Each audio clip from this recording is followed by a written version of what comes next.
Hey, friends. In this episode, I chat with Bob Turner, the lead minister at White Station Church of Christ in Memphis, Tennessee. Before taking that role, he was a librarian at our alma mater, Harding School of Theology. Bob and I go way back, and he's one of the people that I've always had long conversations with. So I'm delighted to bring that dynamic to the pod.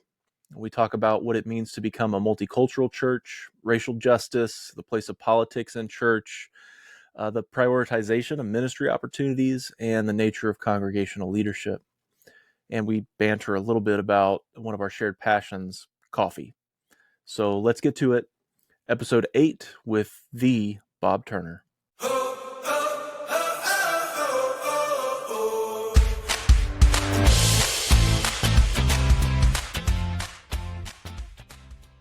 Bob Turner, it is awesome to get to talk with you. It's one of my favorite things to do anyway, and so this is one I've been wanting to hit record on. Thanks for joining me. Hey, great to do this, man. I'm happy for you. Glad you have this great platform. Let's go. Let's go. Okay, so let's do a little background. You and I have been having amazing conversations for a long time, and part of the motivation for doing a podcast in the first place is that conversations are one of my favorite things, like meaningful conversations. Talking about stuff that matters to me, and some of the best ones in my life have been those moments where circumstance has put us in the same room, and so we were at Harding together, and then started at Harding School of Theology in Memphis together. And one of my favorite memories of those days is that you and another friend, another Bobby, were commuting from Searcy at that time to do classes, and so you guys would crash in my tiny grad school apartment, and we would work on our assignments, or should have been working on our assignments, and just talking for hours and hours. I know. I wish I'm much more task oriented now. And I would have been like, guys, I've got an hour and a half. I'm going to do my work. Yeah. I can't talk. And then when I needed to be task oriented, we were just hanging out, making a 90-minute project last through the night. Yeah. And doing impersonations of our professors and talking about everything. Those are terrible impersonations, but I think we all knew exactly who we were impersonating when we did it. So maybe that's the trick. Yeah, absolutely. When I met you, you had long hair. I did. Yeah, we would have started. And I had hair. Freshman Bible class together. Dr. Dale Manner's Old Testament survey, and you were one of the people who could have clept out of the class if that had been an option. It wasn't. It should have been. And I was one of the people who needed the class. I definitely needed the class. I mean, those were great days in terms of learning and just assimilating a tremendous amount of information. But I was also more invested, I think, than a lot of the class, because Right. I remember later on learning that there was always some frustration when I would ask a question in the last 30 seconds of the class. The timing is everything. I was never frustrated. I was interested that you had curiosity about material that I hadn't thought about. And there's all kinds of different questions in life. There's 4 questions.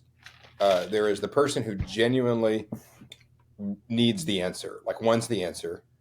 And then there's the person who is asking the question because they are curious, but also like crafting a smart question. Mm-hmm. There is the third question is the person who has no concern with what the material is, and they are only asking to be perceived as good or smart. Mm-hmm. And then the fourth is not asking a question at all. They're just talking and preaching at the rest of us with a question mark at the end. Right. Yeah. And you genuinely came in with question number 1 and number 2, I think. Yeah. I had a lot of questions. Still do. You had a lot, yeah. At that level, none of us were prepared to be virtue signaling to do question variety 3, which is like, let me show you how good or smart I am. And 4 was off the table. And as freshmen, you were so intimidated, it was Hmm. impossible that Hmm. you would do that. Yep, yep. But yeah, those days and those conversations were a huge part of my experience. The friendships that sort of filled in the time around class, and great conversations that have continued for us over the years. And so now, well, in the intervening years, you actually worked at Harding School of Theology as a librarian, did a library science degree, and stayed Right. connected to the academy, but then also were really involved with the church there in Memphis, White Right. Station Church of Christ, and eventually ended up in the, is it lead minister? Is that, what's the Yeah, that's title? right. Yeah, lead minister at White Station Church of Christ now. And so we continue to talk about things. These days, it's a lot about like practical ministry stuff and dealing with people and all those kinds of fun things. But the work you're doing now, so share a little bit about kind of where you've gone from taking that job to now. Yeah. Well, I mean, it's so much learning. So you start. We started in the pandemic, October Hmm. 2020, November 2020 was the season Great time to that. start anything. Yeah. It was a great starting point. It was like I was following a great minister, and so I had this deal where it was like, okay, you're following someone who's absolutely beloved. the The church had a ton of staff and elder transition during this time. So you're talking about like half of the elders had transitioned out for one reason or another, and some of them for age or moved from the city or whatever it would be. And the staff had tremendous turnover. And I had been the associate preaching minister for a year, and for the 4 or 5 years before that, I'd been preaching a lot. So I had kind of stepped into this role of leading before I was in charge, but I stepped in to be the lead minister October, November, and you know how it is. Like you step in, and like there's a few things you absolutely want to do, and you're really certain about, and then there's a certain way of where you're just like, I got to learn and figure out what's going on, Hmm. and it's kind of humbling. Like the things you think are going to be problems, some of them turn out not to be problems.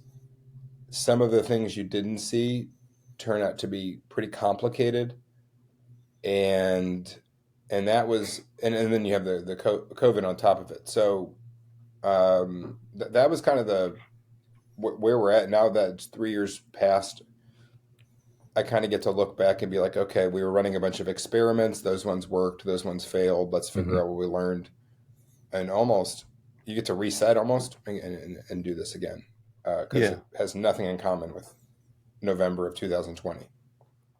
But your context there also led you into a Doctor of Ministry degree Right, focusing right. on intercultural What? church. Yeah, so well, I went to Fuller Seminary because I was planning on studying how to be a multicultural church in the city. Multicultural. Yeah. Fuller would be a great place to do that.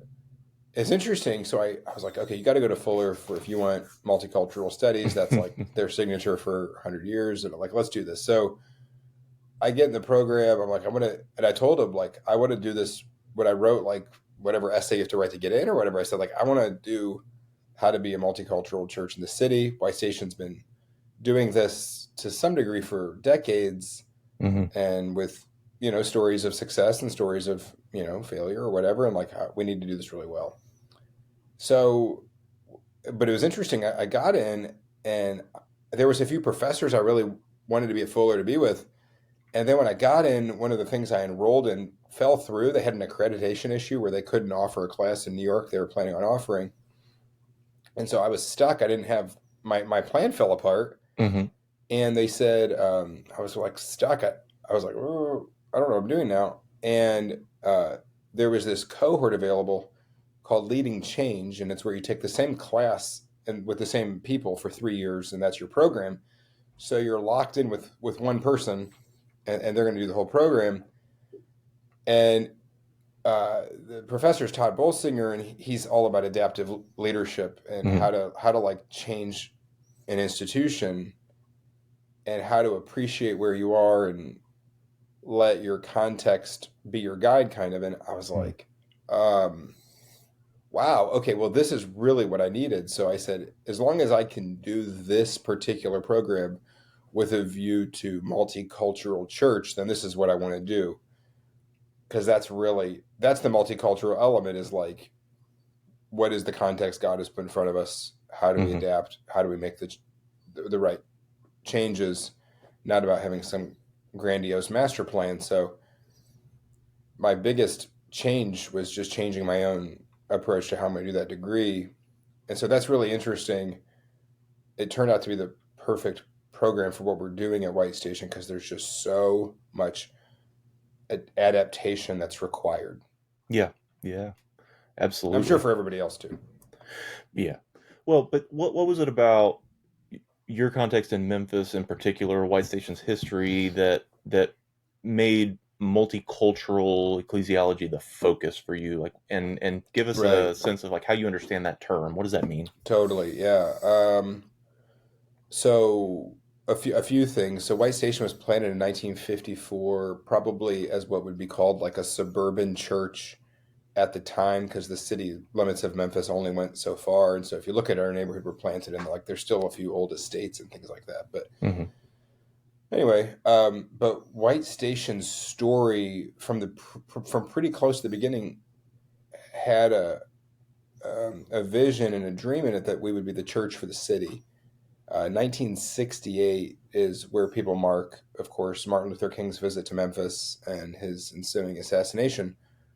That event that brought Martin Luther King to Memphis was that two sanitation workers were killed because they were escaping the rain, and they were trying to get out of the rain.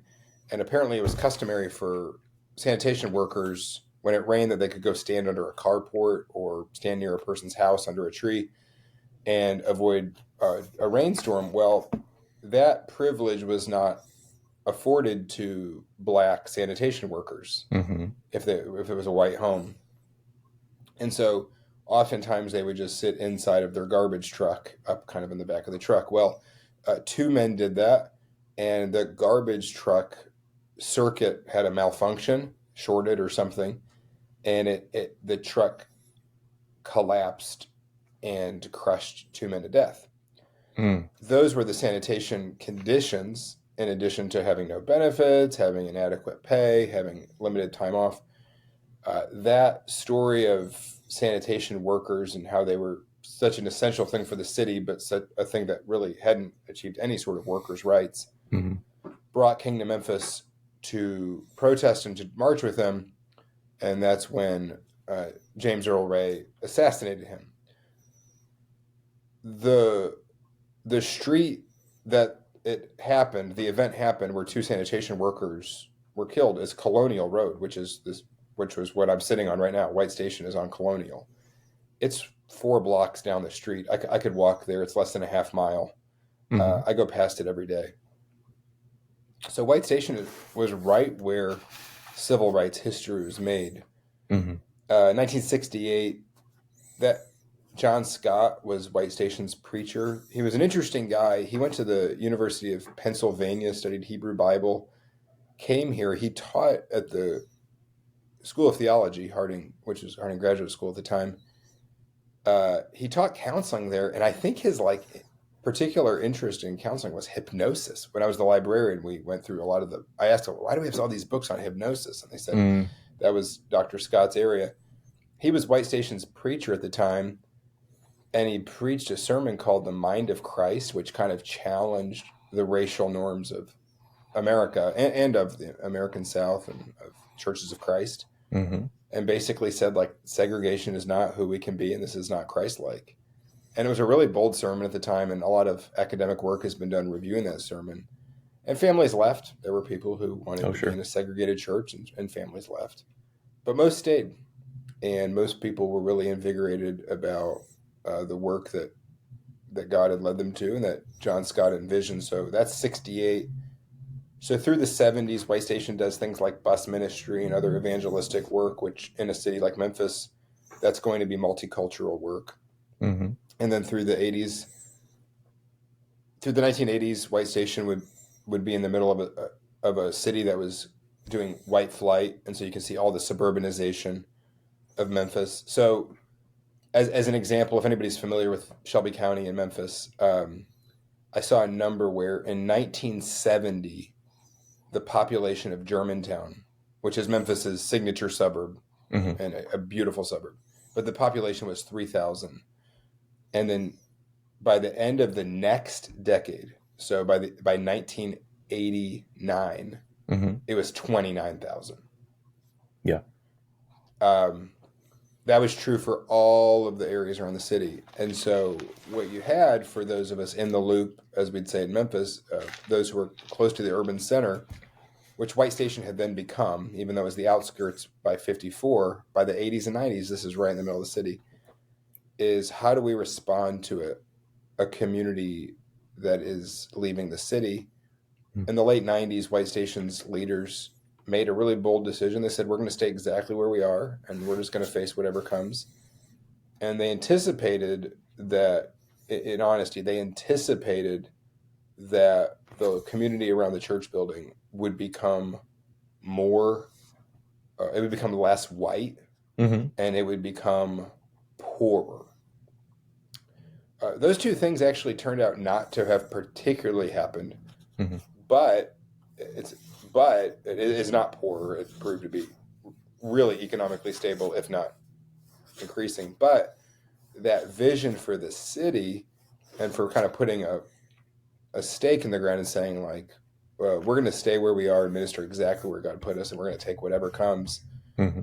formed, in a sense, a DNA for the church that survives now as we think about outward-facing ministries, investing in people in the community who may never end up coming to church here and things like this, but just believing that the church can be a positive social good, even if the benefits don't line up exactly in terms of, like, increasing the number of people on a Sunday or whatever.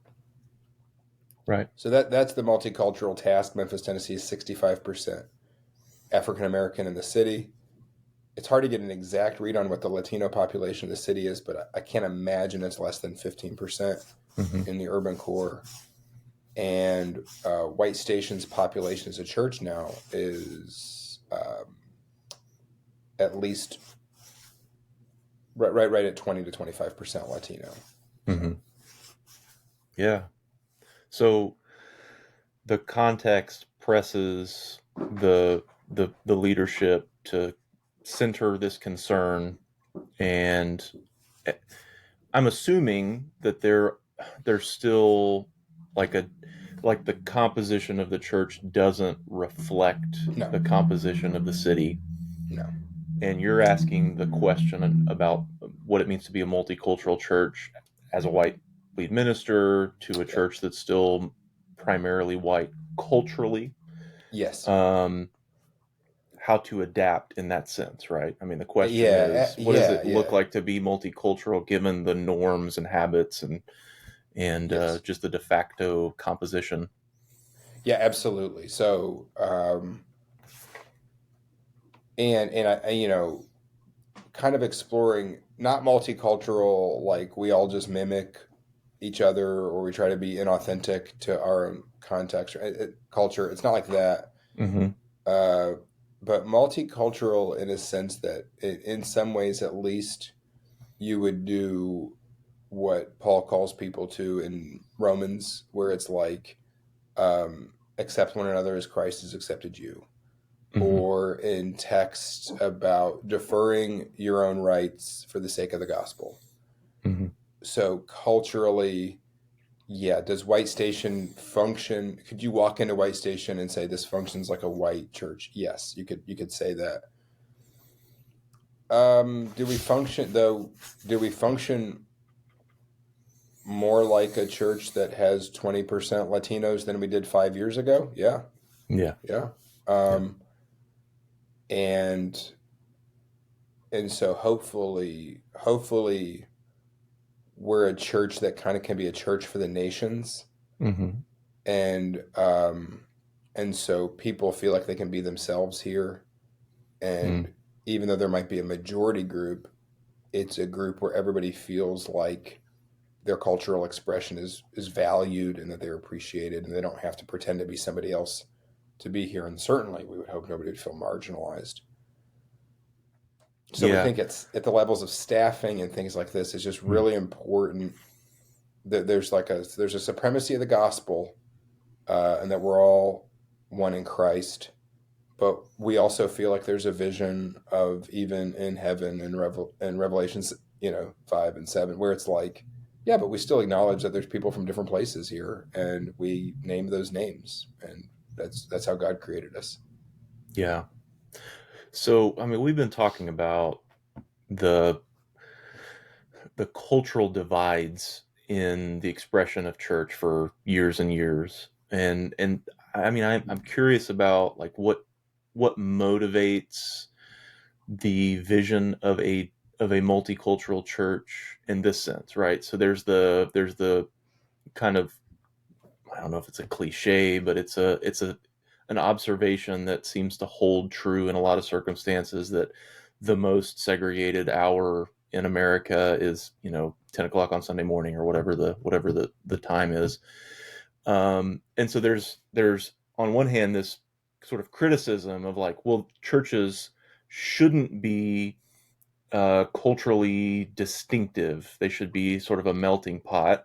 And of course, that raises then all these problems of like, okay, and who's in charge, and what does the worship actually Right. look like, and Yeah. isn't it valid for you know a Laotian church to have a Laotian worship style that you don't need? There's no expectation that they would like become more welcoming to white visitors, so that have a more white service culturally, whatever that means in the context, and so on. And so there's this strange sense, obviously born out of some historical guilt and some culpability on the part of white churches that wanted to remain segregated, to be like, you need to question that and try to become churches where you don't have a monopoly on what the culture of the church is like. You need Right. to, in a sense, repent, right? But that's Yeah. also not Yeah. applied to any other ethnic group, any other cultural group, where it's like you Right. go, oh no, you should definitely do church however you want to do church. Right. Or is it that there's a vision of, we're not really talking about consolidating diverse churches into, say White Station, where now we're diverse and multi-ethnic because we have undone some of those historical manifestations of segregation and monoculturalism and ethnocentrism and all that, but rather we're interested in people who aren't really churched. They're not really in that scenario to begin with, and so we want to be a church where those people could explore the kingdom, come to know Jesus in ways that don't communicate, hey, and you Mhm. need to act more like this white subculture in order to worship with us, in order to feel at home with us, whatever, right? So there's like different motivations. I'm curious what's at play for Those are y'all. good. Those are really good. The first thing I would address with motivations is, there is totally, as a white minister, I mean, there's totally a difference in um, leading as a white man, trying to become multicultural in terms of race, Hmm. and then leading as an Anglo English German white guy relative to Yeah. ethnicity. I mean, Yeah. and so, for example, the um, the principal reason that our Latino partner, we call them partners, not members at White Station, our Latino partners, the principal reason they would feel on the outs at White Station would be a language barrier. Hmm. And the principal reason that they were not here at a place like White Station 50 years ago is because I looked this up. In 1950, 1964, when White Station was planted, there literally were, they counted 200 people from Mexico in the city of Memphis. Oh, I right. mean, like, there were more people from Poland here. Mm-hmm, mm-hmm. And so there wasn't, and so it was like, well, that obviously immigration has radically changed the makeup of who would be in a place like this 70 years later.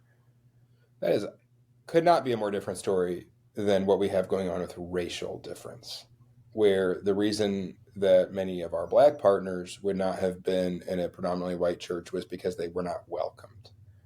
And they, in many places, weren't even valued as humans under the love of God and people with souls. And I mean, we can just walk through the list of historical Mm-hmm. aggressions. And so that's a delicate thing to walk, because I do think white churches have some apologizing to do Mm-hmm. relative to the racism that has been both in our practice and in our theology.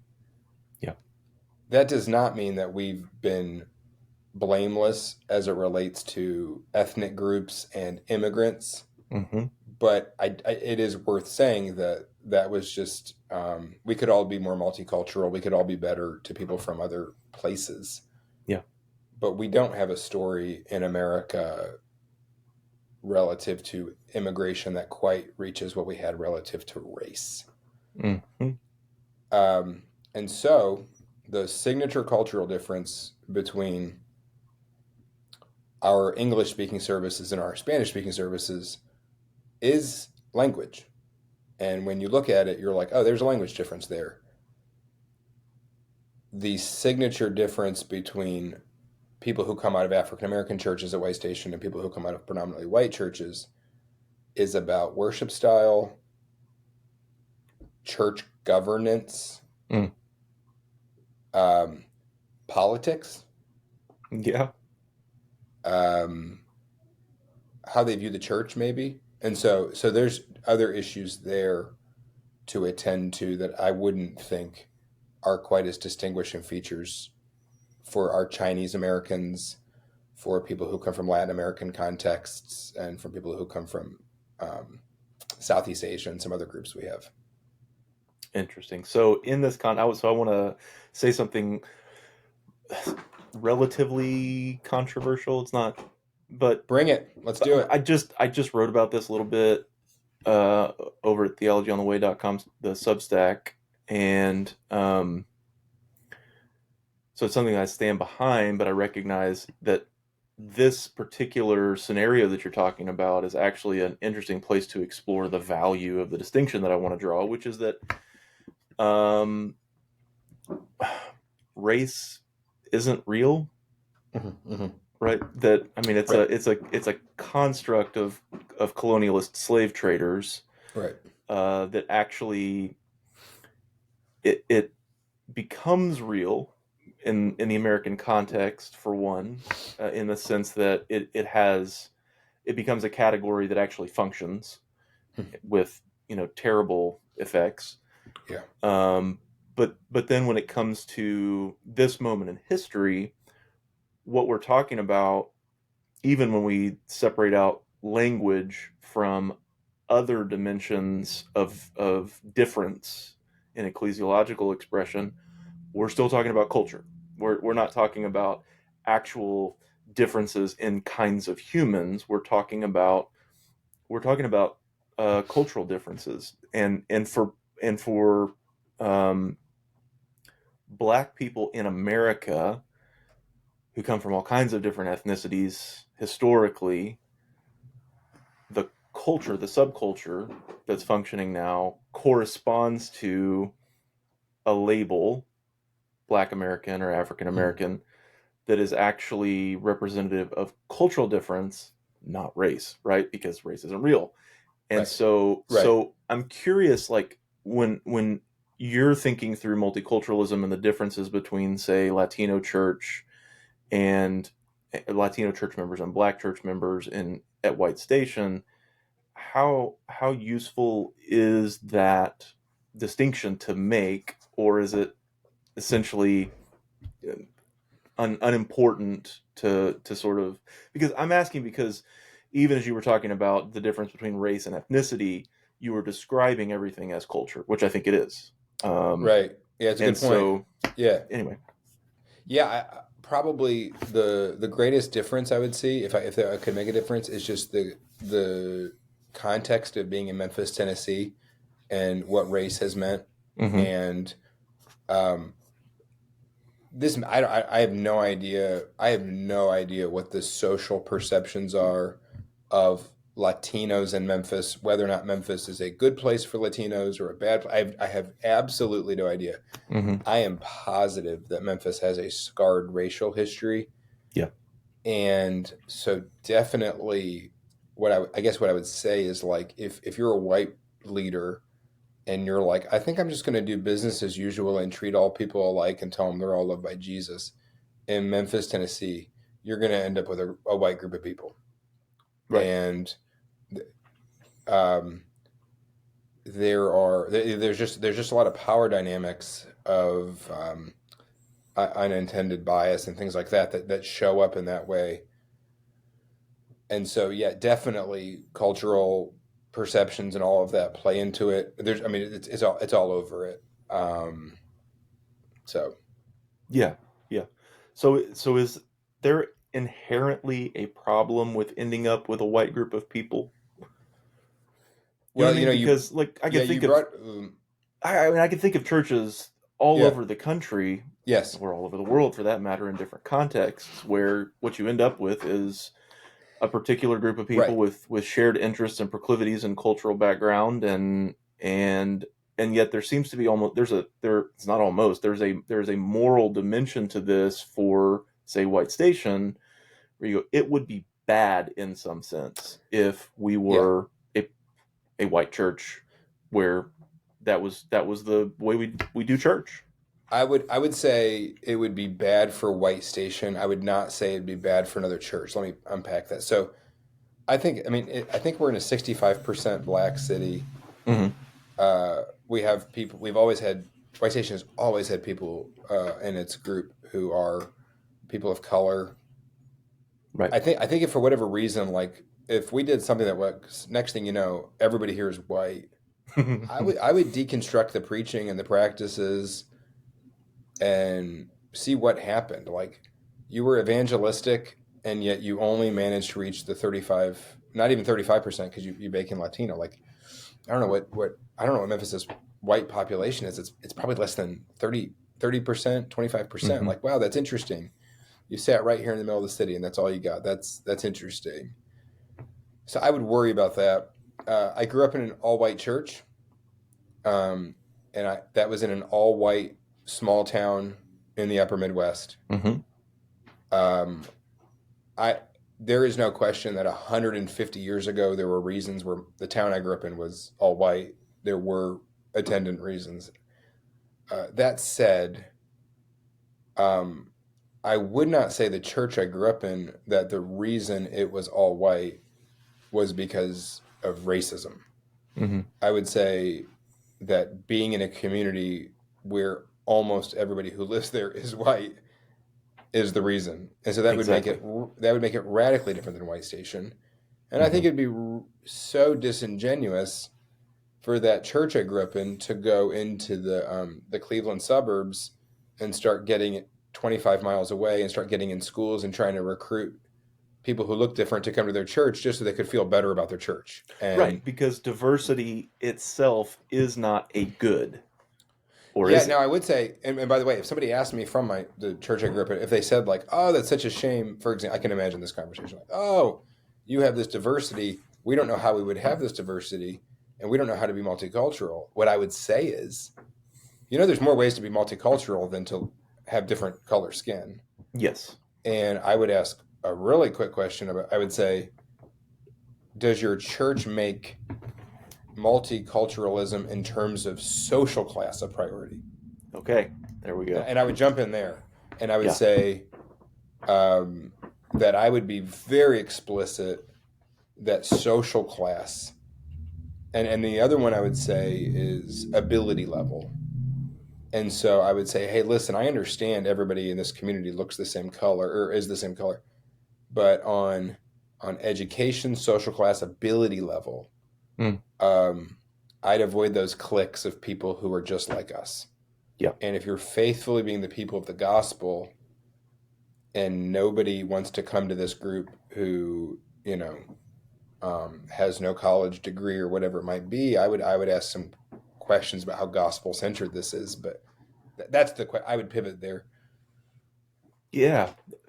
So yeah, because that's a huge clarification, because when I said diversity isn't in itself a good, or is it? I'm asking about that sort of reductive vision of diversity, whereas there is an internal good for the church that has to do with its capacity to welcome, interact with, communicate well with all kinds of people, and kinds is the linchpin of that claim, right? There are so many differences between us as human beings, and even subcultural differences within communities that seem pretty homogenous. So I mean, I'm putting on the anthropological lens here, Right. but it's like that's when I think about multiculturalism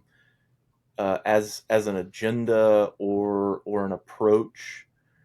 Um, I kind I want to unpack it a little bit, simply because I think we tend to work with kind of very broad strokes, or a little bit ham-fisted categories. But what we're talking about is, um, like you said, not the fact that a certain community would have a fairly homogenous makeup, but that any community ought to be interrogating its capacity. Any church community in Yep. such a place ought to be interrogating its capacity to address the otherness of the people around us and of ourselves, right? The Yep. otherness that Yep. afflicts our relationships and tends to get squashed depending on our commitments and leadership and all of that kind of stuff. And so, um, anyway, that's part of what makes this really Yeah. interesting to me. Yeah. I wouldn't. I think you have to read the context, read the room, know what your opportunities are, what your kind of presenting struggles would be. Mm, And so for White Station, yeah, I mean this is right where it is, right. and we've been in the middle for a long time.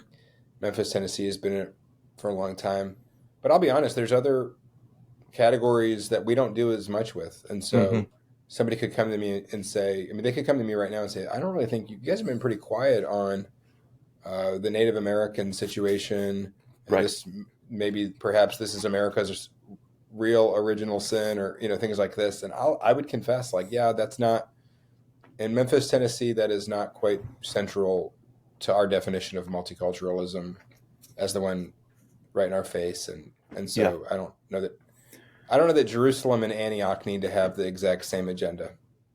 Okay, so this is really, let me push it toward a topic that is in the exact same sort of bind for leaders, where um so in our tradition, obviously the role of women in leadership is a major concern. Right. And the question I want to ask you is, how do you think about um, what you prioritize, Yeah. what you make your primary agenda? Because no church leadership, no church can address everything equally all the time. And so I know people that would say, like, well, if you're not making the role of women in your church the primary concern, then you're somehow failing. And my response to that is, well, actually, if I think about a church that's really prioritizing serving the poor, or really prioritizing multiculturalism, or like there are these other aspects of the kingdom of God that are also really important. And it's a hard question to answer. How do you choose where you put your energy, what you prioritize? So how do you think about that? That's awesome. Yeah. I'll throw one out there. Um, I think a lot of us who are in cities and we're trying to have really robust ministry priorities and trying to reach the poor, try to be multicultural, and trying to have a lot of programs. I'll confess, I don't think like creation care is a first Mm, order priority for us. I mean, yeah. we do not talk about that at every meeting.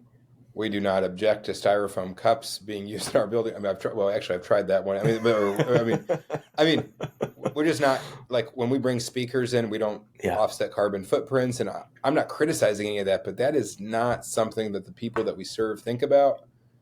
It's not something a lot of our leaders is the first thing to think about. Some of them it would be we affirm it, we acknowledge that Hmm. this Hmm. planet is something that we need to love and take care of and nurture. I can totally imagine what I want to say is I can totally imagine other churches because of their context that is higher on their list of priorities. Right.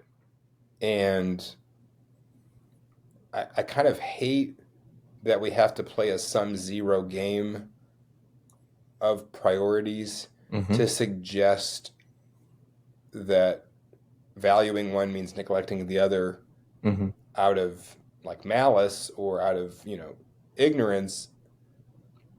But it does seem that there it is possible that some concerns might come off as a little bit boutique Mm. if you're working among people who are living paycheck to paycheck or have food insecurity and things like that.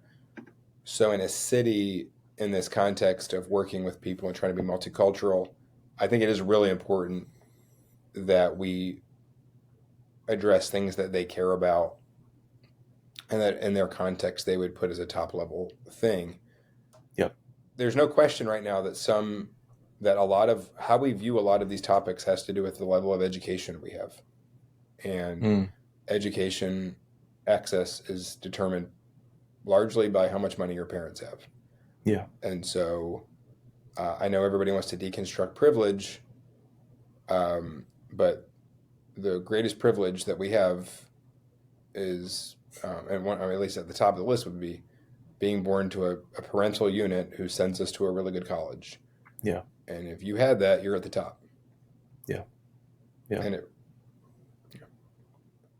So, so when you have to respond to a church member, I'm guessing that this happens, who says, I don't think we're giving enough attention to this thing, yeah, right? What's what's the response practically? I mean, how do you articulate, well, this is the leadership agenda. yeah. Well, the Sorry. answer is probably yeah. You're right. Um, yeah. I mean, I think in adaptive leadership, we would say it is probably correct Mm. that we have not fully accounted and given voice to a lot of the problems. Hmm. Now, in terms of what we're going to address in order to make change, I think there's just how do you say yes, how do you say no? Um, the thing about change is usually it comes organically from within the group, Hmm. and so leaders don't like instigate change. I don't find that ever works. Leaders help the group adapt to change. And so, I mean, it's like I don't know that I would say like that Starbucks changed the way people used mobile ordering for coffee. Hmm. It's like I do mobile ordering. They adapted to the idea that people were more interested in picking a coffee up than they were going and sitting in a coffee shop next to a barefoot guy and a dog and an acoustic guitar like they might have been 20 years ago, and so they adapted. So if there's enough call in a culture to say like, hey, this is something that's really on people's hearts, this is where they feel God is moving us, and this is where we need to go, the leader just needs to shepherd that change, not necessarily um, Set the agenda. instigate it. Yeah. Yeah. Yeah. And so usually in situations where people want something that's not present, that's not very obvious, it may be that God hasn't really just led the group in that direction. Hmm. So, 1 second here. I want to know, are you actually ordering Starbucks coffee, Bob? I do. I do. What? So often. What happened to Duncan, man? It's funny. Starbucks on in Memphis just had such better customer service. Like the one I go to, like I really the mobile app experience when I was drinking Starbucks enough before this, but when I got this role, I started using it a lot in the mobile app, and I like the shop too. And I think it's really consistently good. I know, Greg. Here's the deal. Okay, tell me, tell me. I've always been a few years behind on coffee culture. So here's my progression. Like I grew up drinking Maxwell House that my dad made, and it was probably made. He probably brewed it like when he went to work at 5:30, and my mom handed me a cup at 7 o'clock on the way to school or something. So Yeah. like that was coffee to me. I don't know if I would call that coffee. So I go to Harding University. You and I meet, and during this time, everybody at Harding knows that Midnight Oil is where everybody gets coffee. Hmm. And I went there one time with friends, and I was like, I took a drink, and my friend looks at me like, "Ooh, sorry, bad experience." And I was like, I can't handle this. I wasn't strong enough for it. It was a dark roast coffee, and I had been trained on pretty bad coffee that didn't taste like much, and I just felt like this sophisticated dark earthy coffee was just too much for me. I just needed something a little more watered down. So I was fine with whatever was coming out of the cafeteria or the Waffle House, which was my reliable study area through college. And so that was the deal. And and then we went to graduate school, and so America was still in their dark roast coffee stage, and I just started to catch up toward the end of college. Yeah. And we go to graduate school, and we're drinking coffee, and you and our friends get on this kick of light roast coffee. Yeah. And I drink this light roast, and it's a little tinny in my mouth. It was a little bit, ooh, that sharpness I wasn't ready for. It was like the people who tried dark chocolate for the first time, and they're like, ooh, wasn't ready for that. And I had just developed this taste for Dunkin' Donuts, Starbucks, and these bold varieties. I was like, I don't know about this. So then I kind of got into the light roast. And so a lot of the third wave coffee people, and so we have people in town here like Vice and Virtue and Bell Tower, and Dr. Beans, and all these different people who do really good light roast around the country. I know the different brands are so good. And now I'm finally there, but I do appreciate light roast. But for a busy app ordering experience, I think a nice Americano from Starbucks gets it done most days. Pretty good. Okay. All right. I just remember you Yeah. giving me such a hard time about Yeah. being too snobby for Dunkin' Donuts, and Well, I've gotten. Starbucks has become so working class. I mean, and so to Well, speak. that's I what I was mean, gonna say. Is yeah. like if I can avoid drinking Starbucks these days, I will. So I guess I'm still a step ahead of you there. If I had unlimited funds, I would do like 3 craft Americanos a day from some local roaster with beans that were done that day. I mean, that'd be a good life. Yeah, yeah. But Okay, so you got there. You got the craft coffee. I'm just I really do a happy to hear. I'm happy I to hear know. you admit it. That's all. I splurge a few times a year. There's a place in Northern Ohio called Rising Star that is just superb roasted coffee. I splurge a few times a year. They have free shipping if you order a certain amount. I get a few Hmm. bags and do it through a pour over, French press, whatever. It's pretty great. So That's at the amazing. library when I was there, we did take a card catalog drawer and turn it into a pour over station. I remember. Yeah. And yeah, I mean that was old meets new in the most awesome way. Yeah, that was a real innovation. Um, well, okay, I just had to digress a little bit Yeah. because our mutual love of coffee hasn't been without its battles over the years. So You were ahead of me. We had to have a confrontation, you know. Yeah, yeah. Okay, well, for the record, Starbucks burns their coffee. So I said They it. do. I said They it. do. Yeah. They do. But everything burnt isn't bad. I I like like my burnt pizza. ends. Yeah. I like burnt. I had burnt end sandwich today. Elwood Shack, in honor of the Kansas City Super Bowl. Mm-hmm. I ordered the Kansas City sweet the KC candy melt sandwich, which is burnt ends, caramelized onions, jalapeno peppers, melted cheese, a sweet tangy red barbecue sauce on Texas toast buttered. So good. Uh, my pizza, when we do wood fired pizza, you want that leopard print char, Mm-hmm. which some people would call burnt. No, that's just properly cooked pizza. Right, Yeah. right, right. Yeah. Well. Anyway, uh, so We so got there quickly. well, we had to go there. You mentioned politics as one of those corresponding dividing lines culturally. So, what's the landscape there at White Station, and then Yeah. we'll have to talk about some ins and outs. But Yeah, what's it's funny. If if you step aside from politics, like most people who go to White Station, I would call like a conservative person.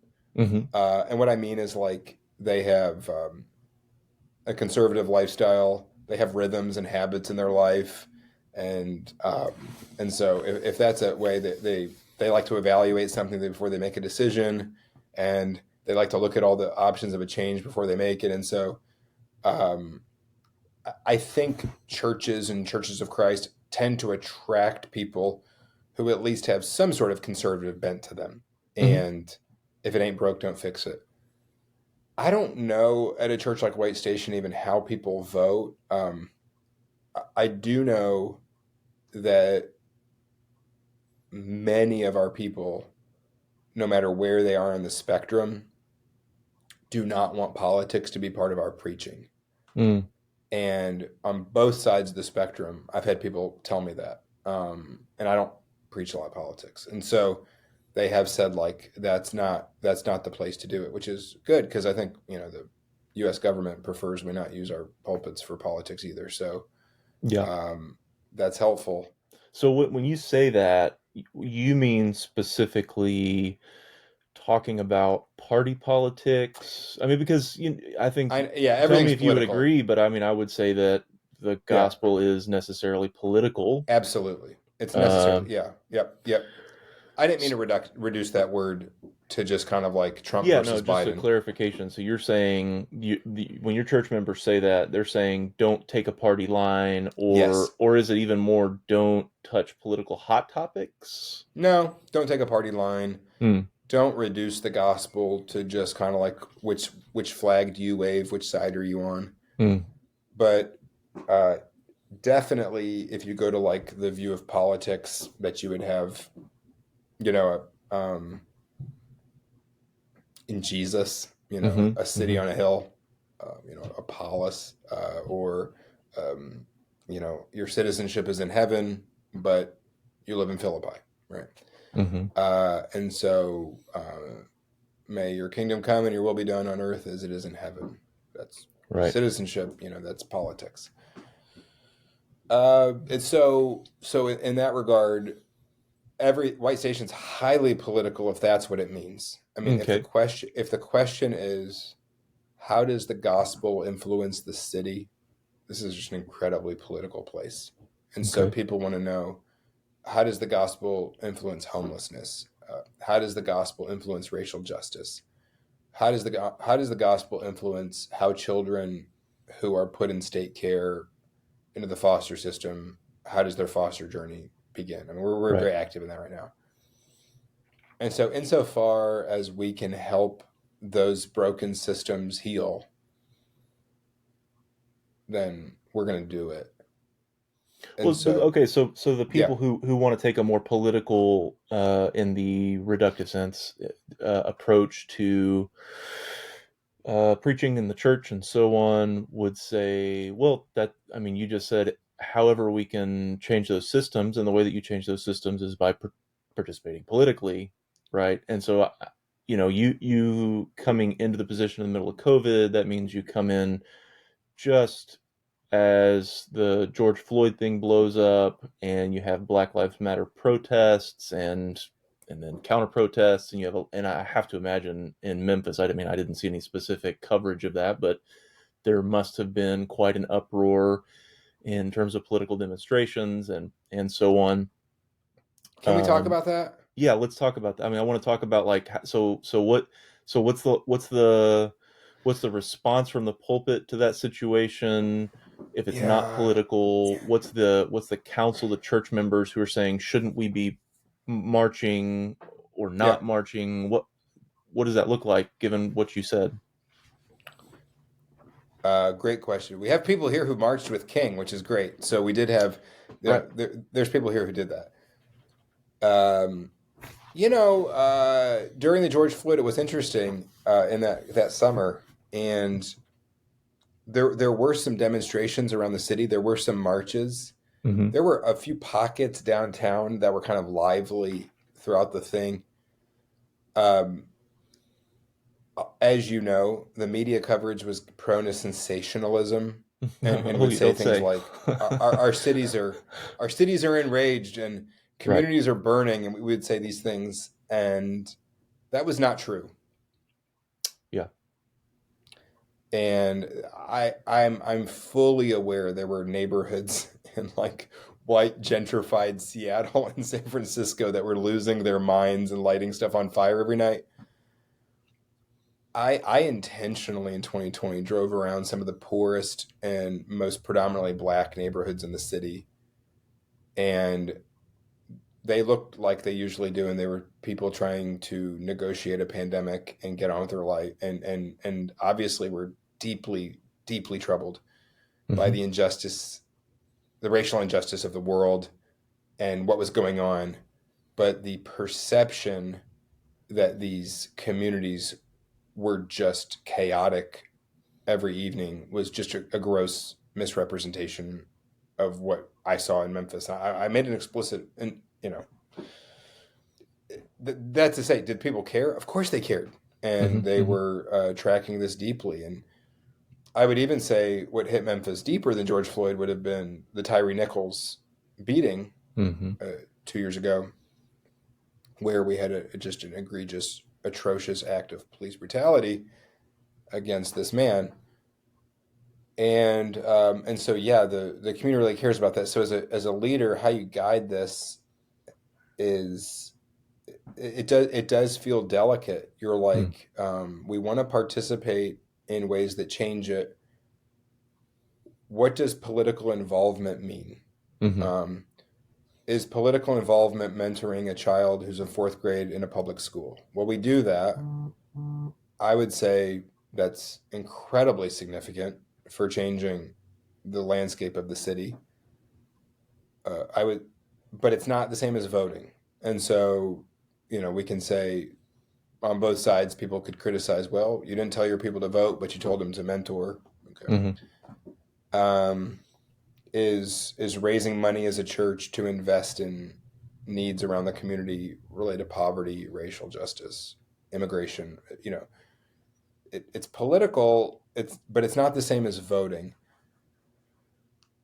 And so I Yeah. do think that's where church leaders are caught. And I don't have any real wise thing to say here, Yeah. but it does feel like I do feel reluctant to speak to the national flag wave, jersey wearing, red versus blue, Trump versus Biden, easy, easy thing there.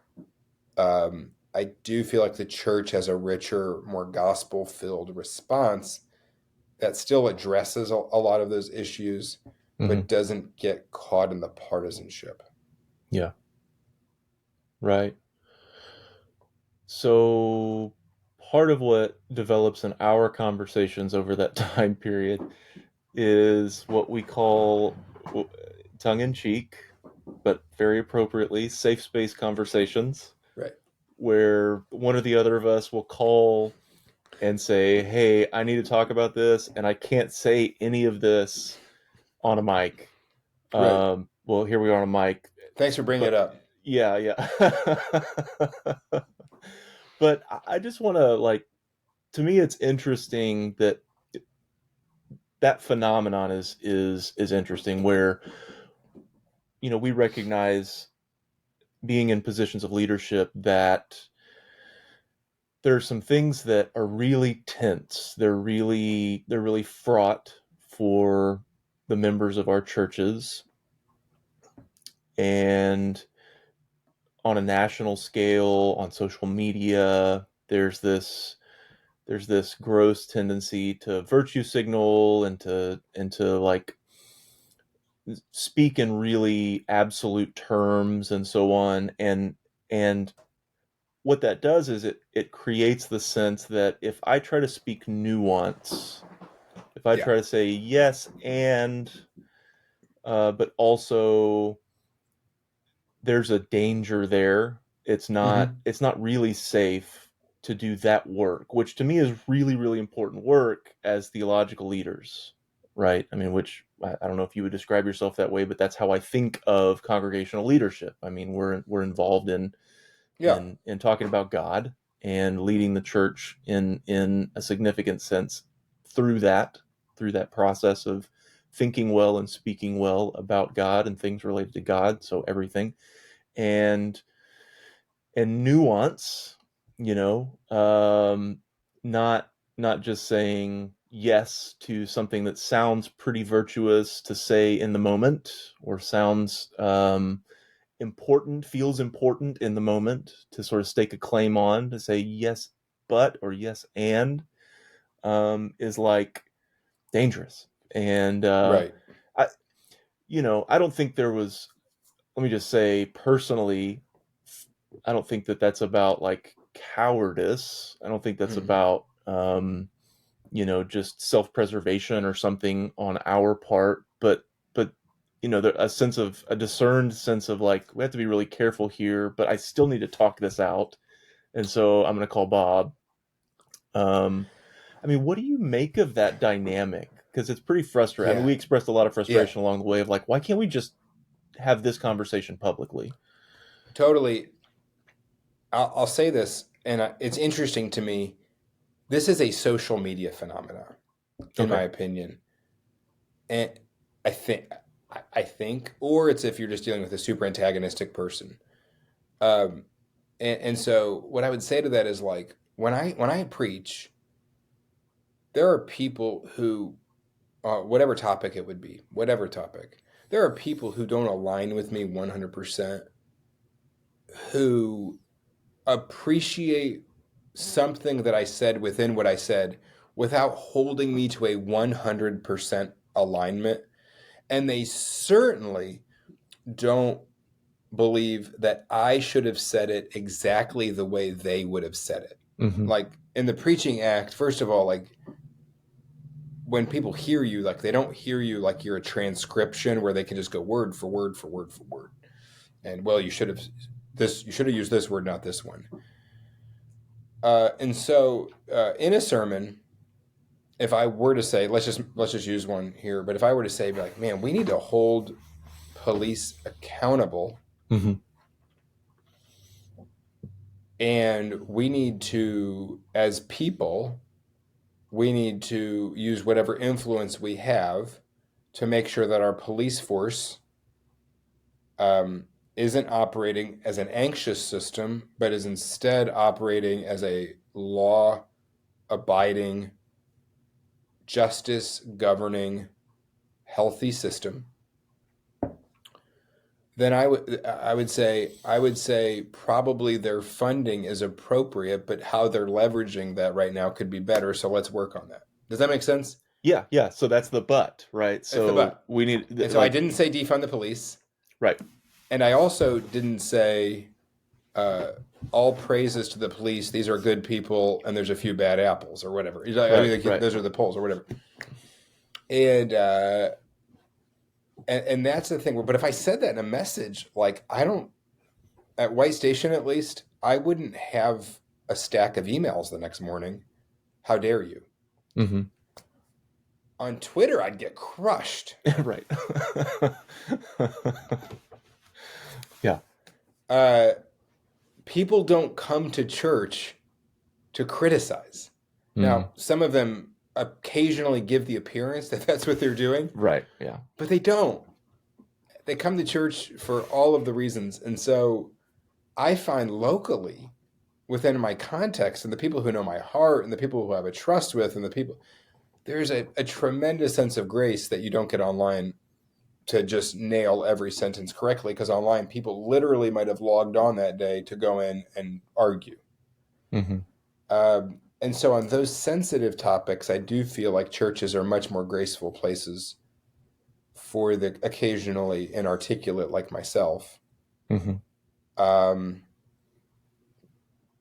I love that. Okay, that there's this positive portrayal of the relational reality of church. Like, I mean, it just is that way. You have significant shared experiences and more normal human interactions with people when you're face to face, even people you don't know that well, and so on. But I feel like the sense that was motivating the way we sort of framed comically the need for a safe space was that although that distinction is real, the dynamics of social media were like infiltrating real yeah. life, Oh, so absolutely.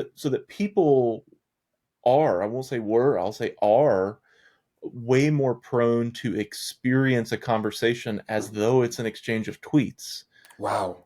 And like that has just changed the nature of public discourse in my view in pretty detrimental ways. But do you find that to be Yeah, true in there's your some. Yeah. experience? Yeah. There was a few things. You know, there's some Sundays where you get up to preach and you're like, I'm going to address a social concern right now. I'm going to begin my message. We're going to pray for it. And like you say something. And it could be about a bombing that recently happened. It could be about, in Memphis, we had a tragic kidnapping, murder situation that was horrific. You could have had something about a war, Hamas, Ukraine. Yeah, there's a few people who hold the speaker to such an unrealistic standard, Mm, and the standard is, I need you to do my topic. yeah. And so there's a way in which whatever the speaker does is very unsatisfying if they're not on your team, Mm, and that can be a thing. Um, there's a few people in my orbit right now that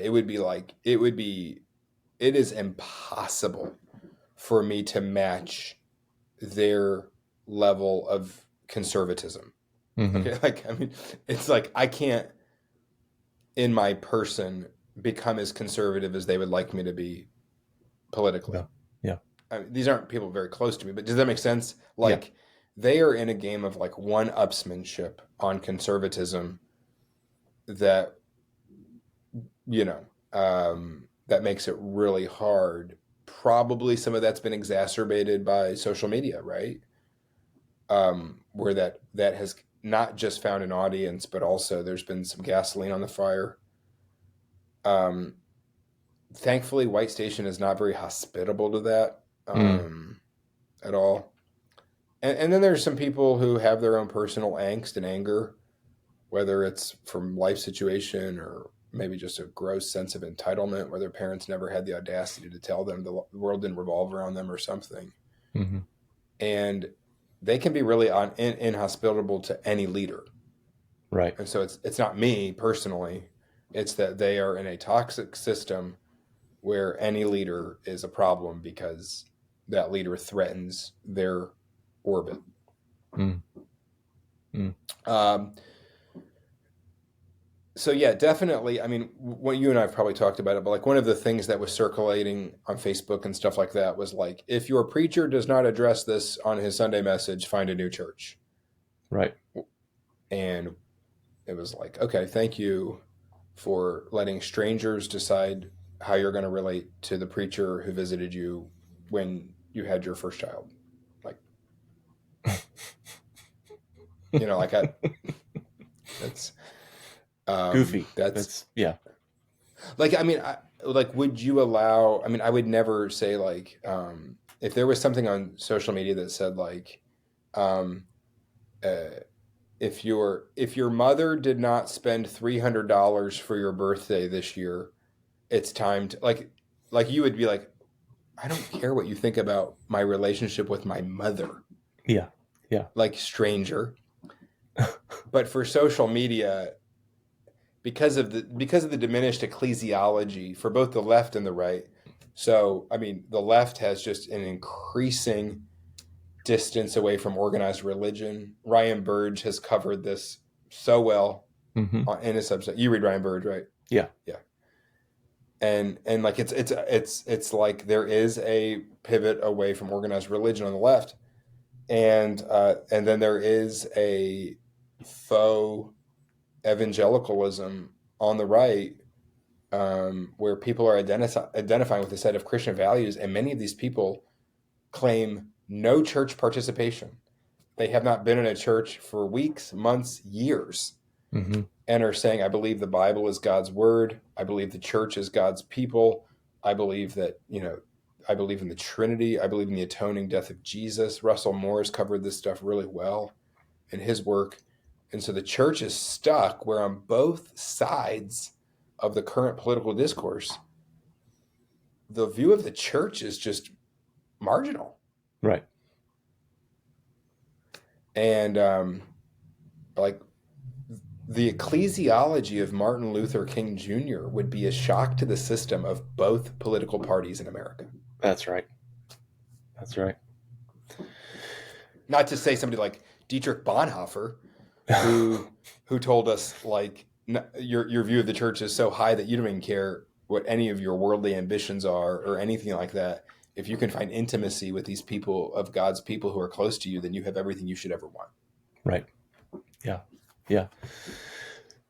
Which feels like an important thing to say in the midst of the political, not just the season, the political mania of Right. our culture. And I guess probably that's always been true, but it does feel different in that. Well, I don't know. There's this bind again. It's a similar thing, right? Where King's ecclesiology, his theology, his faith is definitive for understanding what he's even doing, and the vision of civil rights that he's promoting. But at the same time, it's tricky to identify the role of faith in a political system that is functioning essentially at this point without any need for or interest in religious input, Right. where the Right. church the church is asking such a different question now because of that situation about like what does it even mean to what does it mean to recapture the attention of people? Oof, that's not quite right. That to be faithful to Yeah. a message that we believe should be interesting because it's transformative, but not play by the rules of a system that sort of co-opted people like King or even Bonhoeffer, right? Because there's this uh, useful narrative these days that says like, well, if look at how Bonhoeffer was resisting Nazism in the same way we should Yeah. be resisting X, Y, or Z, in our Right. political. And Right. it's like the premise of this conversation is different now. It's such a different Right. thing Right. that I don't even know how to square that that round peg. No, I don't either. And really, any Christian should find themselves rather politically homeless on a few topics. Yeah, One of them I would say is like um, consumeristic materialism.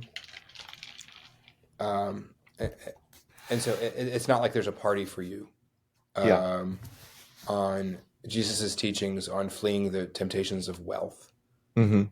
Um, certainly, there is not a party right now for people who are just explicitly asking what Jesus's vision is for sexual morality. Mm-hmm. Um, and even if there were, I don't know that it's the business of the Christian just to be like, that's how I'm going to enforce my sexuality and my Jesus' vision through politics. But I mean, there's such an opportunity for political homelessness right now that it's just really hard to look in either direction and be like, yep, that's the group that has the New Testament. And and so I think there's an incredible opportunity for the church. And what I mean by that is to have a sense of contentment as a church, that you're with a church who has understood your context. You understand the missional realities of where you Mm. are. You have a vision for how you're going to do the work that you can do, not the work that another church can do, not the work that another preacher on a podcast talked about, but the work that you can do. And you do it, and then you not give in to the constant chatter of cynicism or sarcasm, like, well, if you really cared, you would have done this, or if you had done better, you would have you would have done this. It's like, no, we're gonna go and do God's work. And what I would say with the political work is like, we're going to be a church who cares about racial justice, and we're going to be a church who addresses the beginning of foster care, and we're going to be a church who has a role in helping the homeless. And that doesn't mean that we're going to reverse every single system and all of the pain. Um, in the same way, I don't know that our grandparents' church, though they were very evangelistic and they made evangelistic teaching part of their mission, they didn't change the course of world agnosticism, Mm-hmm. but that didn't prevent them from being evangelistic. Right. They they viewed it, as they said so many times, like what, sand dollars on the seashore or whatever. And they told you like, well, it mattered for this one. And I think that work can be done in the other things we're doing too, which is like, we're going to do the important work. We don't know if we're going to have global changes related to what we're doing. We don't know, but we're going to do what we think God's calling us to right here. And it matters for the people that we're able to help. Yeah. Okay, so that's helpful for me to kind of clarify what I was trying to say, because it to think of a response like King's or Bonhoeffer's as what you just said is like, this is the situation, this is the decision that we are making in response to what's happening right here, changes it in that it's not like the prescribed paradigm of action, right? Right. Because we so often want to reach for levers of power that allow us to make broad scale sweeping changes to whatever. So if we talk about homelessness, right? Like Yeah.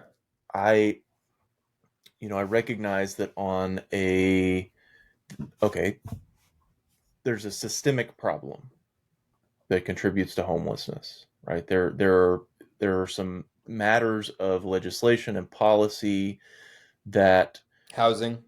you have to talk about the injustice of those, right? And so addressing those at that level seems like a pretty smart thing to do, Mm-hmm. right? So that then leads us to a kind of political activism. But that's not what I do with my time when I'm doing homeless ministry, actually. Right. Um, and I think the right impulse of the local church should be pretty local. Like, there are human beings in and around your neighborhood who are homeless, And you can say, well, so what we need to do is organize ourselves into a political coalition that can effect change at a systemic level, instead of like finding a place for them to sleep tonight Right. that's not freezing cold, or finding them a blanket, providing a meal, A, being a a washer friend, for their clothes. yeah, being a friend, right? Right. And to me, that's the very often the response that's lacking, in the sense that you're talking about, where you ask yourself, what can we do right here in response to our commitment to the gospel, in response to the kingdom of God. And there's this deceptiveness to the allure of political power, of change at a systemic level, where, again, I'm conscious that saying that sounds like it sounds like complicity. It sounds like I'm saying, well, there's no systemic thing to address here, or but, and I don't want to reduce this, man, to like a simple arithmetic problem of like, here are the resources we have, here's the time we have, and so we have to pick. We can't do both. I mean, obviously, people can do both if they want to do both. But it's more often than not just the failure to discern what God is doing right in your midst, that Right. that that gets co-opted. That sort of do nothingness gets co-opted by this shiny idea of, oh, we're going to affect change on a grand scale. Yeah. I mean, well, I mean, I guess the question for the Christian is always just look at Jesus. Um, what does Jesus do? What does he not do? Um, you asked, is silence violence in your post, which Right. a very good post, great series. I would ask, like, is I mean, how does the way that we define the word complicity Yeah. play out in the ministry of Jesus? And I would say, tread carefully, right? Mm-hmm. Right. Um, and so I would say none of us would want to have a hard heart, a darkened heart, to be complicit in the struggle of others. Yeah. I would hope all of us would have that posture, and I think we would all hope that we could respond as generously as Jesus does to the needs of others.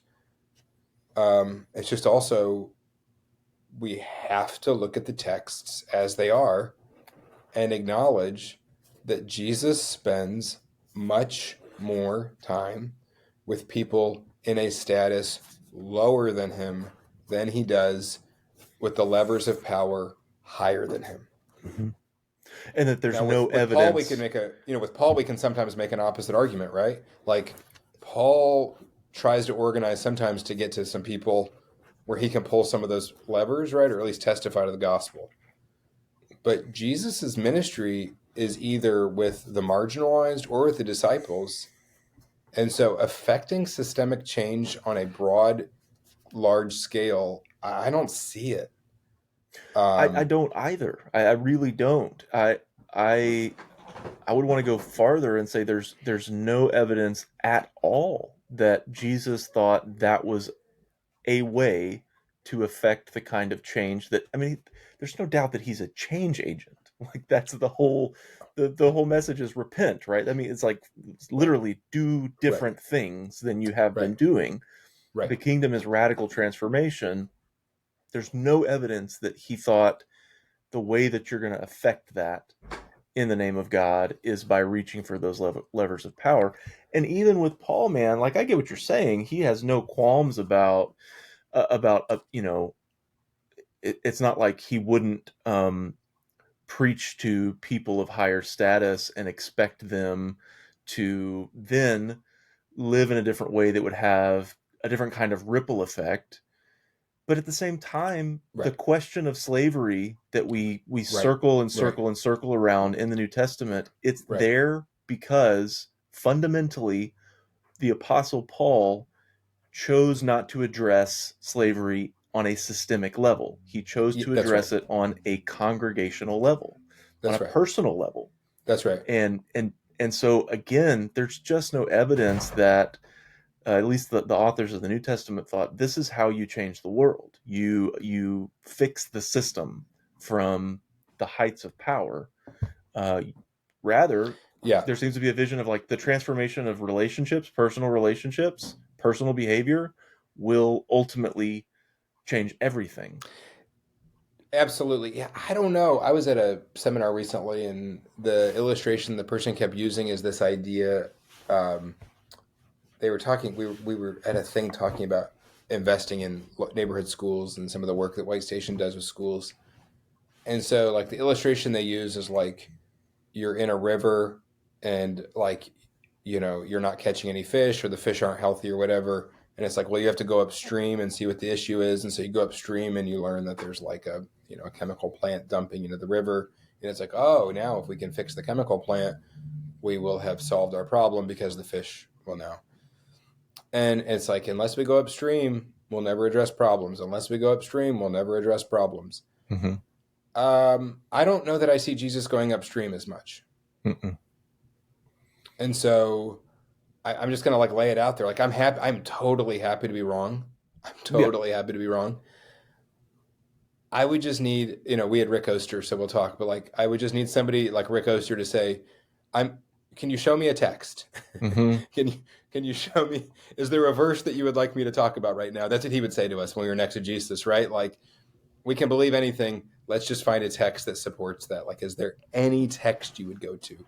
Mm.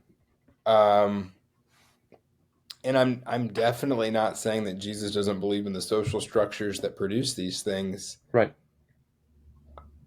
What I would say for the local churches, we should not be in denial of the upstream realities.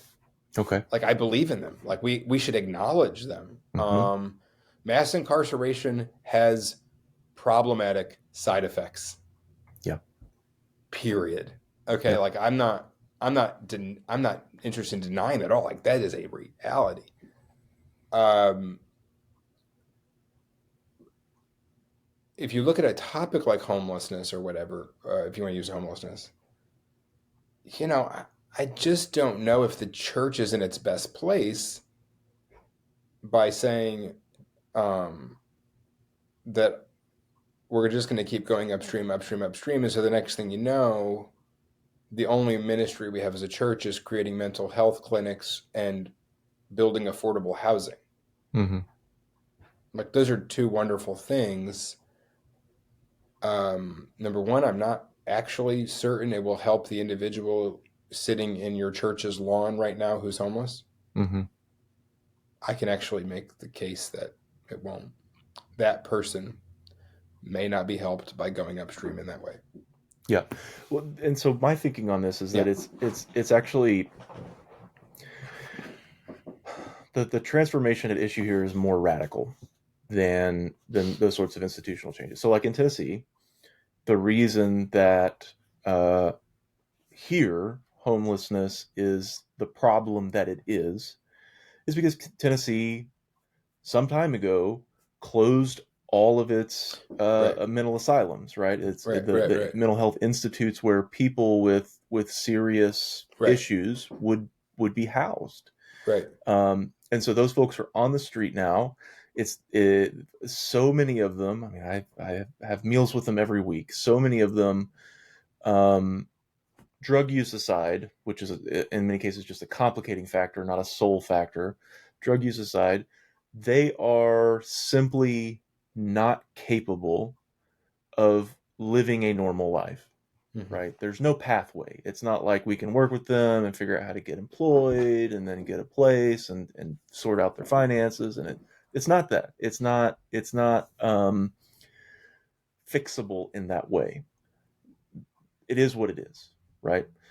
And so to say, well, the solution is to reopen those institutions, get those people in there, and that's how we fix it, is a whole lot easier for a church member who otherwise has to take responsibility for those neighbors, who Right. has to be the Right. kind of people, and that's what's at issue for me. It's That's like right. That's becoming right. the kind of people who would address that humanity in front of Yeah. them and take that responsibility and say, I'm not gonna simply say that the state should be housing you and getting you out of my yard and Yeah. taking the problem off my plate. Like, yeah, if you have a 5-bedroom house, the state already has enough affordable housing. It's inside of your house. Yeah. Is that, I mean, that might be what Yes. Jesus would say, right? Yes. Like, let him who has 6 rooms share with him who has none. I mean, maybe that, I mean, I think I'm not prescribing that. I think that, use the word interrogating earlier. Mm-hmm. That's the interrogating situation of the gospel Yeah. that I think the politics leave unsatisfied is if the only call of God we have in our life and the only challenge of the gospel is like, what am I going to do this November? Mm-hmm. Then that's not the gospel. Right. And the gospel was so inflammatory that people wanted to kill Jesus. Yeah. Right now, the American political situation is so domesticated, and here's how we can prove it. The two sides flip on everything. They go Yeah. back and forth. Like, Yeah. which of these parties thinks the president can behave in sexually immoral ways and get away with it? I don't know. We'll toss it. Is it your year or our year? Right? Mm-hmm. Which of these parties is isolationist in the global stage? I don't know. Is that you this time or us this time? Which of these parties believes in massive military spending relative? I don't know. Is it you guys or us? We see this in our lifetime. Mm-hmm. Which of these parties believes speech on college campuses should be free? Which believes it should be restricted? In my lifetime, they have traded this football. So clearly, nobody's offended by most of these issues if you're willing to trade it. Mm-hmm. Yeah. I mean, clearly, college speech can't be a live or die issue if you don't even care if you possess it at any given moment and you just Mm-hmm. use political opportunism. Yeah. But if Jesus told somebody, like what I would say is if Jesus said, anyone who comes after me must sell everything he has and give it to the poor, if you resist that, you will resist it your entire life. You will never be willing to. I mean, like That's right. that's a hard teaching.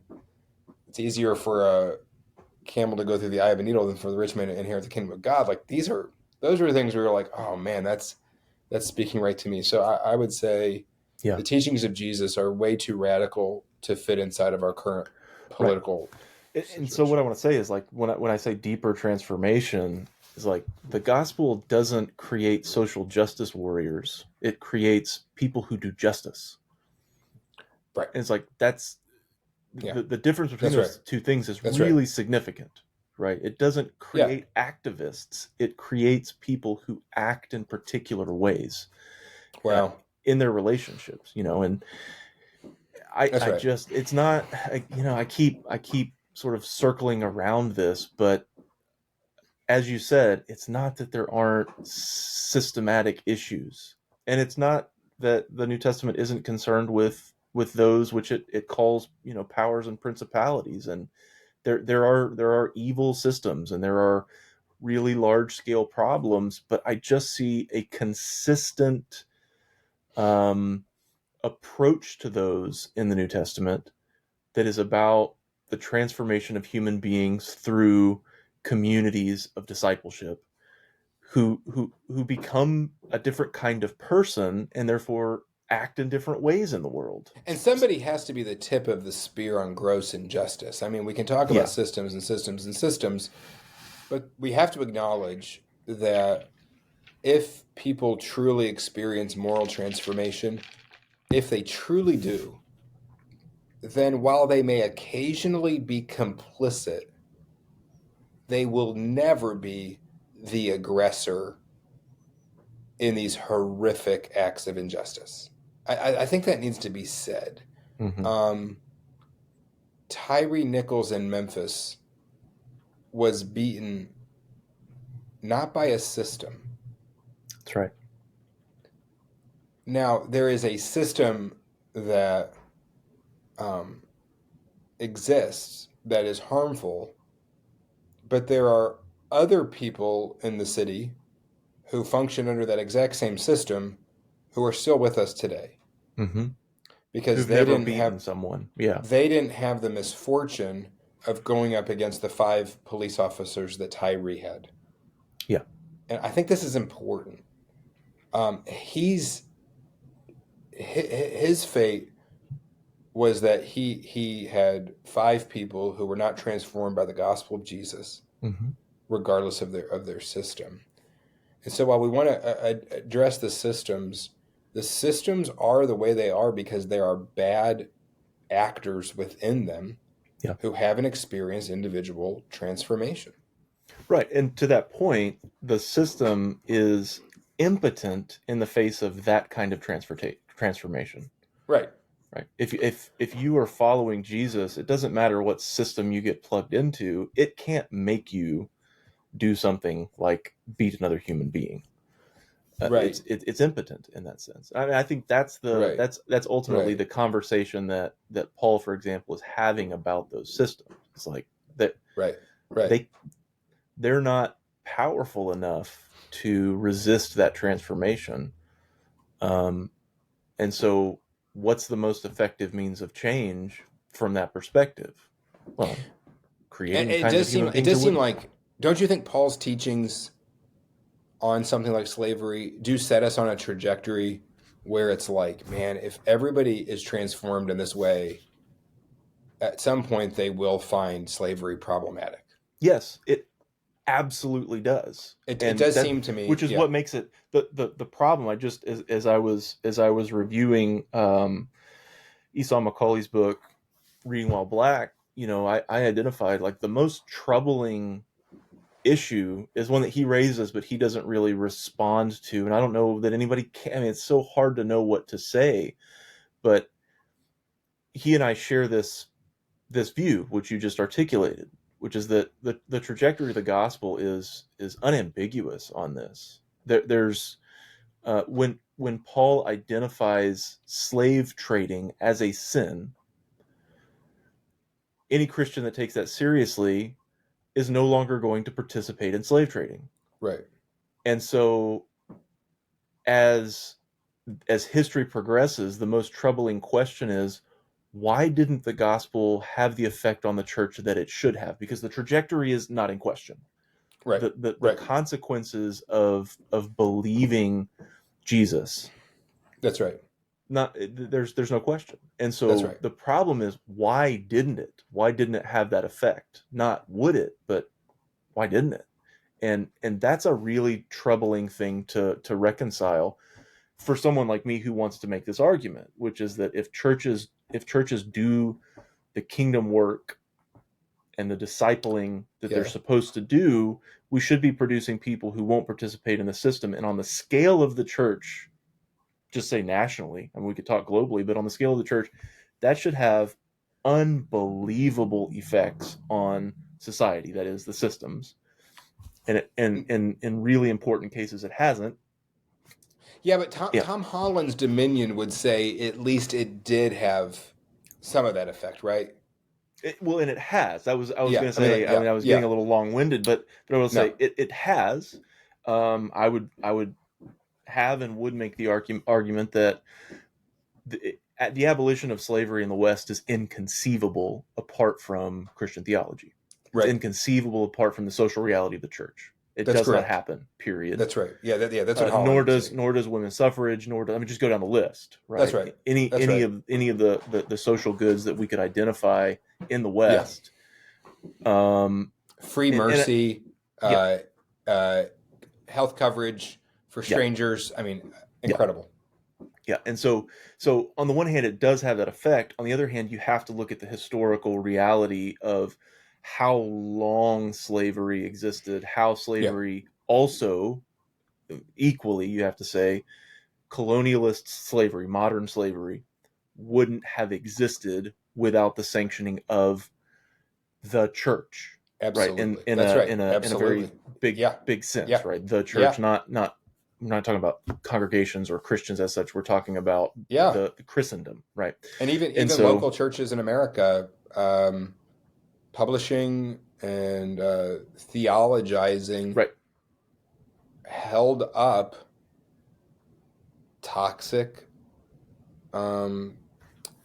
social systems in the American South and throughout the country. Yes. And the segregation of northern cities and the redlining and everything else. The Yes. theology of the local church helped keep those social structures alive. Right. And local churches practicing segregation. Yeah.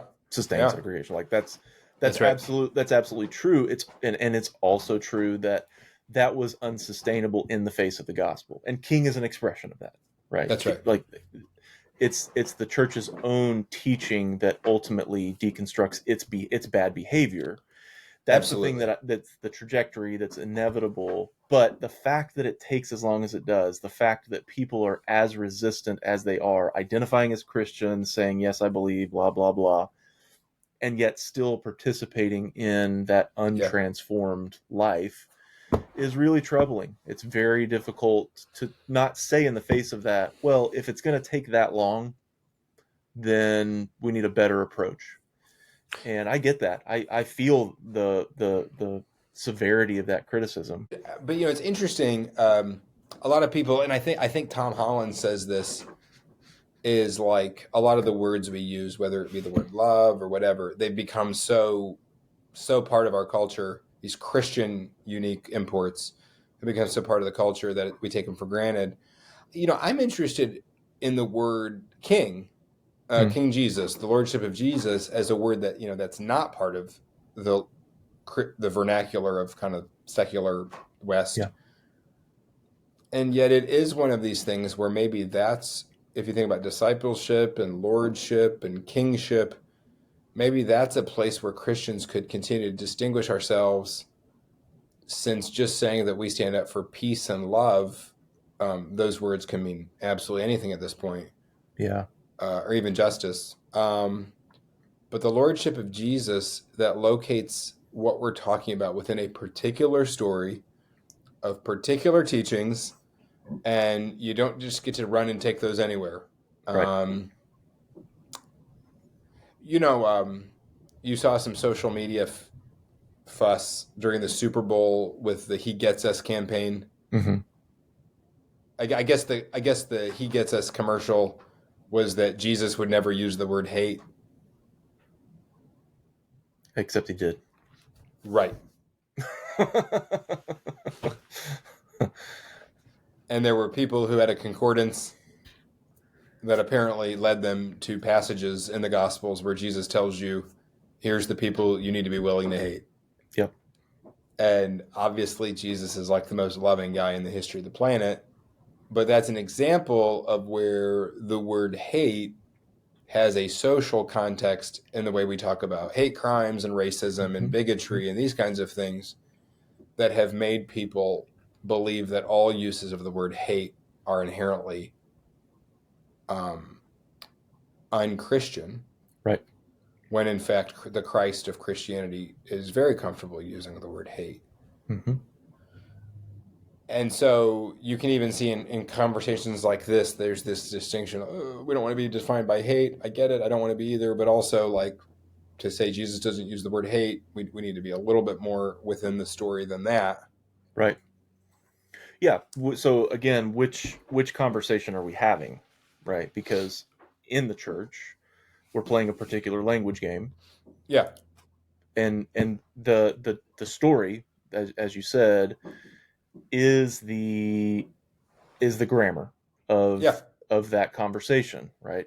But when we're having a public conversation, right, when we're engaging with this wider discourse, right, we don't get to set the rules, and so we have to play that with a whole lot more care, and that's where it gets dangerous. I mean, that's the place where it's like, you, as you said, you can be misconstrued, misunderstood, simply wrong in your approach to communication, in given that linguistic context.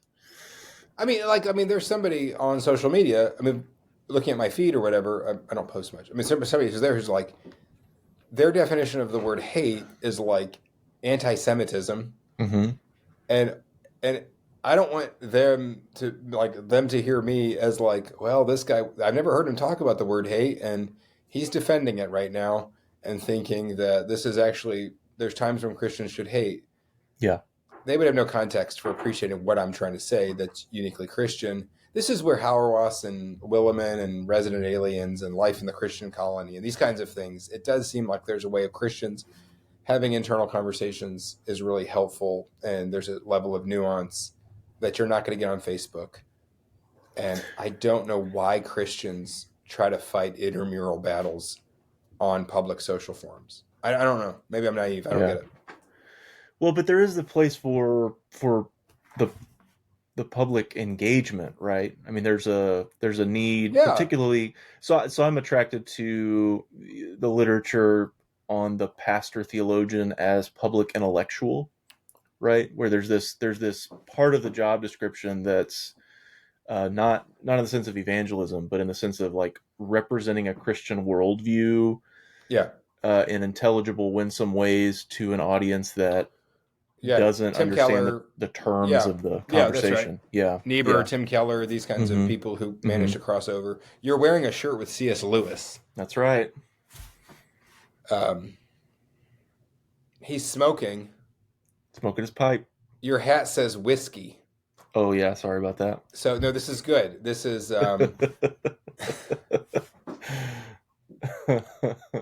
I have nothing to say. I dressed I don't know. I dressed like a grandfather for this today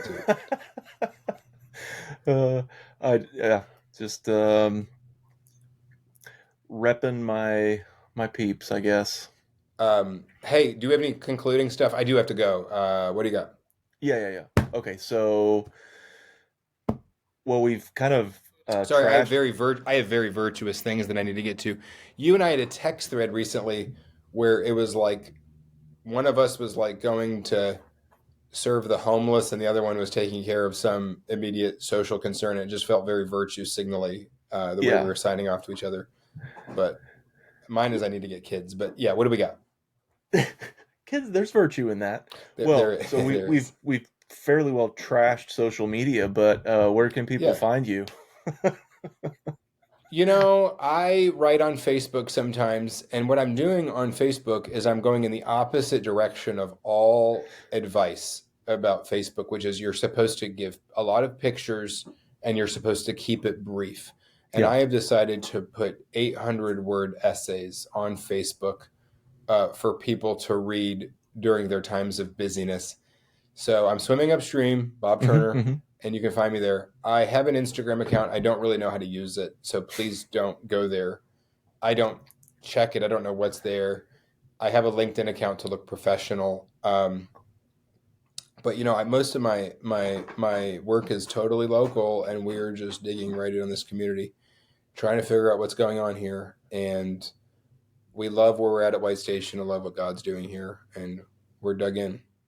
That's awesome. Well, I hope if any of our listeners are in Memphis, they'll pop in and see you there and hear the word. Our slogan is join God in the city. And so that's all we're doing. That's all we're doing. God's already here. We're just jumping in. Perfect. Well, Bob, thanks. Thanks for the time. Hey, you're the best. Thanks for the hard work you're putting in on this. I think it's a great platform for you. I love these long conversations. I hope, I look forward to hearing a lot of other people jump on and hear what they have to say. Good work, bro. All right. Thanks. Yeah. Peace.